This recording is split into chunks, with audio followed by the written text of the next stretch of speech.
नमस्कार, आप देख रहे हैं द मानस वॉइस। आप सभी का स्वागत है। आशा करता हूं कि आप सभी स्वस्थ होंगे, अच्छे होंगे और अपने लोगों का ख्याल रख रहे होंगे।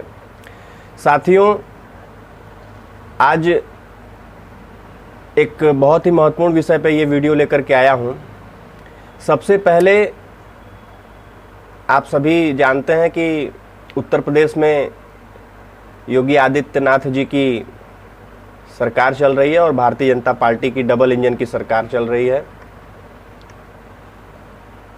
सरकार में कैबिनेट मंत्री, राज्य मंत्री, तमाम प्रकार के मंत्री लोगों को मिला करके कैबिनेट पूरा बनता है, तैयार होता है, सरकार चलती है, लोगों की सेवा करती है। और भारतीय जनता पार्टी के नेता और कार्यकर्ता लोगों का यही संदेश रहता है कि सबका साथ, सबका विकास, सबका विश्वास, सबका प्रयास। उसमें से सरकार में कैबिनेट मंत्री का जो दायित्व होता है उसे मैं इस वीडियो के माध्यम से सभी जनता और दर्शकों के सामने रखना चाहूँगा। एक कैबिनेट मंत्री देश की कार्यपालिका का एक शीर्ष स्तंभ होता है। वह केवल एक विभाग का प्रमुख नहीं होता, बल्कि राष्ट्रीय नीति, शासन और जनहित के व्यापक सरोकारों का प्रतिनिधि होता है। इसलिए एक कैबिनेट मंत्री में निम्नलिखित गुण और विशेषताएं होनी चाहिए। सबसे पहले उसकी सोच देश पहले और दल बाद में होना चाहिए। नीतियां बनाते समय उसे क्षेत्रीय, जातीय या धार्मिक हितों की बजाय राष्ट्रीय हित को प्राथमिकता देनी चाहिए। दूसरे पॉइंट को ध्यान से सुनिएगा आप सभी दर्शकों। नीतियां बनाते समय उसे का मतलब मंत्री को, कैबिनेट मंत्री को क्षेत्रीय, जातीय और धार्मिक हितों की बजाय राष्ट्रीय हित को प्राथमिकता देनी चाहिए। दूसरा, कैबिनेट मंत्री को ईमानदार और पारदर्शी व्यक्तित्व का धनी होना चाहिए। न ही वो भ्रष्टाचार से जुड़ा हो और ना ही किसी आपराधिक पृष्ठभूमि से। उसके कार्य में पारदर्शिता होनी चाहिए और जनता को जवाबदेह होना चाहिए। प्रशासनिक क्षमता और नेतृत्व कौशल, मंत्रालय के कामकाज को समझने, उसे दिशा देने और उसे लागू कराने की प्रबंधन क्षमता होनी चाहिए। कठिन निर्णय लेने में संकोच नहीं होना चाहिए। जमीन से जुड़ा हुआ होना चाहिए, केवल दिल्ली या राजधानी आधारित नहीं होना चाहिए। आम जनता, मीडिया और संसद में स्पष्ट, विधानसभा में स्पष्ट और सटीक, तथ्यपूर्ण संवाद करने वाला मंत्री होना चाहिए। महज फाइलों का हस्तांतरण करता नहीं, बल्कि भविष्य दृष्टा होना चाहिए। उसके पास अपने मंत्रालय से जुड़ी समस्याओं का दीर्घकालिक समाधान होना चाहिए। अपने दल के प्रति निष्ठावान होना चाहिए। संविधान और कानून का पालन करता होना चाहिए। समाज के सभी वर्गों के प्रति उन्हें संवेदनशील होना चाहिए। गरीब, दलित, महिला, किसान, युवा, आदिवासी सबके हित में सोचने वाला कैबिनेट मिनिस्टर होना चाहिए। आलोचना को सहने और सीखने की क्षमता उसके अंदर होनी चाहिए। अगर जनता या कोई उसका आलोचना भी करता है तो विरोध की भाषा को भी सकारात्मक रूप से लेकर के उसमें सुधार और संवाद के लिए सदैव तत्पर रहने वाला मंत्री होना चाहिए। और जैसा कि हमारा भारत डिजिटल भारत हो रहा है धीरे धीरे, टेक्नोलॉजी और आधुनिक युग के अनुरूप हमारा मंत्री होना चाहिए। मंत्री के विषय में संक्षेप में यही कहना चाहूंगा कि एक कैबिनेट मंत्री वो होना चाहिए जो जनता का सेवक, संविधान का संरक्षक और राष्ट्र का नेतृत्व करता होना चाहिए। ऐसा होना चाहिए हमारा मंत्री। साथियों, अभी हाल ही में मैं शिवपुर विधानसभा में निवास करता हूं। शिवपुर विधानसभा की ही धरती से, पावन धरती से, समाजवादी पार्टी से आकर के भारतीय जनता पार्टी में शामिल होने वाले वर्तमान में माननीय मंत्री अनिल राजभर जी भारतीय जनता पार्टी में शामिल होते हैं और भारतीय जनता पार्टी उन्हें विधानसभा शिवपुर से टिकट देती है 2017 में, और टिकट देते ही वो चुनाव भी जीतते हैं भारतीय जनता पार्टी के कार्यकर्ताओं के दम पर, नरेंद्र मोदी जी के नेतृत्व कौशल के दम पर, आदित्यनाथ योगी जी के नेतृत्व क्षमता के दम पर कैबिनेट मंत्री भी उन्हें बना दिया जाता है और लगातार ये दूसरी बार वो कैबिनेट मंत्री के पद पर कार्य कर रहे हैं। लेकिन बहुत ही लंबे समय से समाज में ये बातें आ रही हैं कि क्या मंत्री जी जातिगत राजनीति करते हैं केवल, क्या पक्षपात करना ही माननीय मंत्री जी का रोज की दिनचर्या बन चुकी है। बहुत सारी ऐसी घटनाओं के साथ मैं आज आपके बीच ये विषय लेकर के आया हूं। भारतीय जनता पार्टी के शीर्ष नेतृत्व से खुला संवाद है ये हमारा, और ये केवल मेरा संवाद नहीं,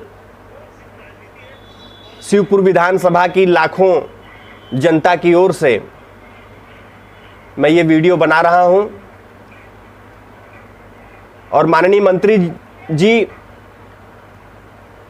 के जातिगत पक्षपात और छितौना की घटना पर भाजपा नेतृत्व की जो चुप्पी है, माननीय प्रधानमंत्री श्री नरेंद्र मोदी जी एवं माननीय मुख्यमंत्री श्री आदित्यनाथ योगी जी, छितौना गांव शिवपुर विधानसभा वाराणसी में कल दिनांक 5 जून 2025 को जो हुआ वह केवल एक व्यक्ति पर हमला नहीं था, वह भारतीय जनता पार्टी की उस नैतिक जिम्मेदारी पर सीधा प्रहार था जो सबका साथ, सबका विकास और सबका विश्वास का दावा करती है।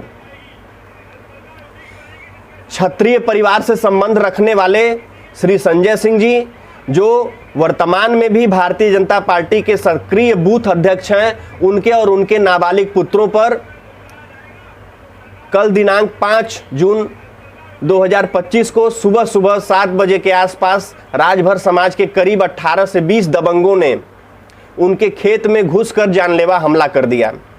यह हमला केवल एक जमीन विवाद नहीं था, और इस हमले से 10 दिन पूर्व भी इसी प्रकरण में लेकर के कहा सुनी हुई थी। यह सत्ता के संरक्षण में हो रहे पक्षपात का परिणाम था।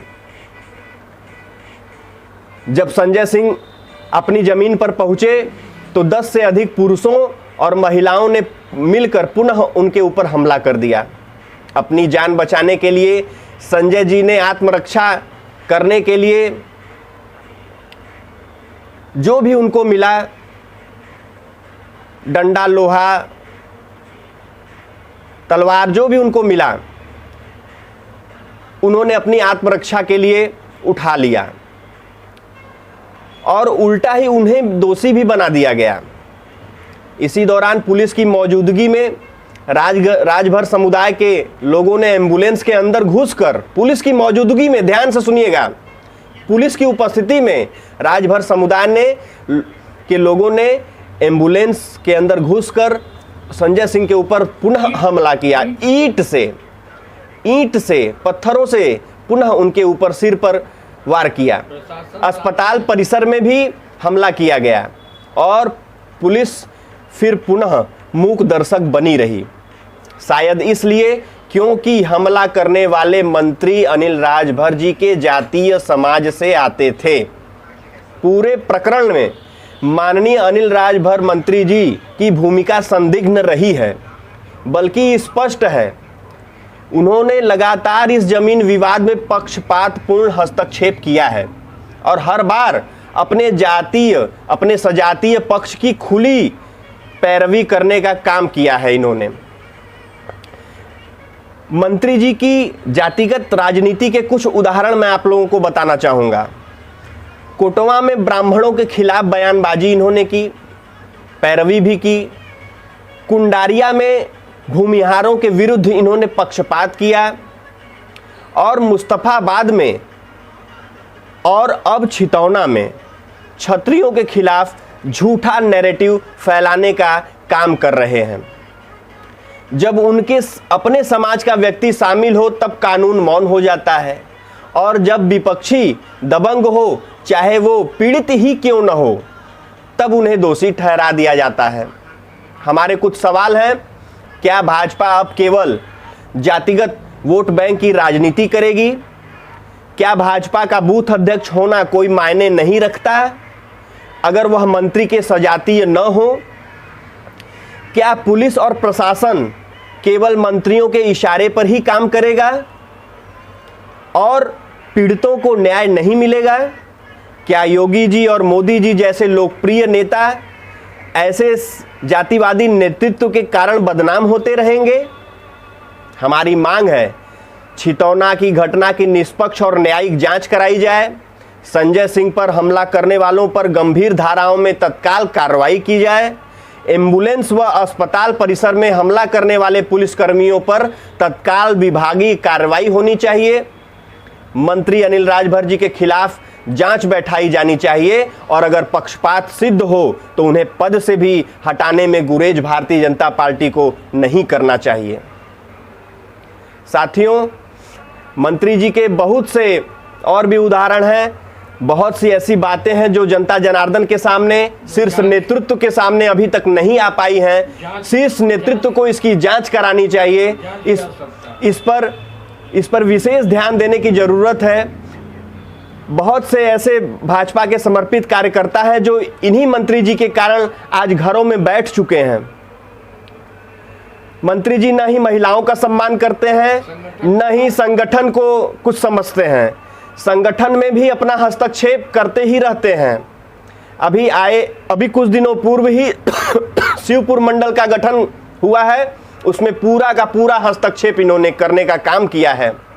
अभी शिवपुर विधानसभा के 3 और मंडल बाकी हैं, लेकिन उसमें भी ये अपना हस्तक्षेप करने के लिए टकटकी लगाए बैठे हैं। तो कार्यकर्ता जाए तो जाए कहाँ, कहे तो कहे किससे, रोए तो रोए कहाँ? यह विचार करने का विषय है। ये जितने भी मैंने आप सभी के सामने प्रश्न रखी है, मांग रखी है, यदि आपको सही लगे, समझ में आ रही है मेरी बात, अगर मैं सही कह रहा हूं तो कृपया इस वीडियो को अधिक से अधिक लोगों तक पहुंचाइए और हो सके तो हमारे शीर्ष नेतृत्व तक ये वीडियो पहुंचे। इस वीडियो के विषय में हमारे शीर्ष नेतृत्व के लोग विचार करें और इस पर जांच बिठाएं। बहुत बहुत धन्यवाद। मिलते हैं साथियों इसी प्रकार के अगले राष्ट्रवादी वीडियो में। जय हिंद, वंदे मातरम।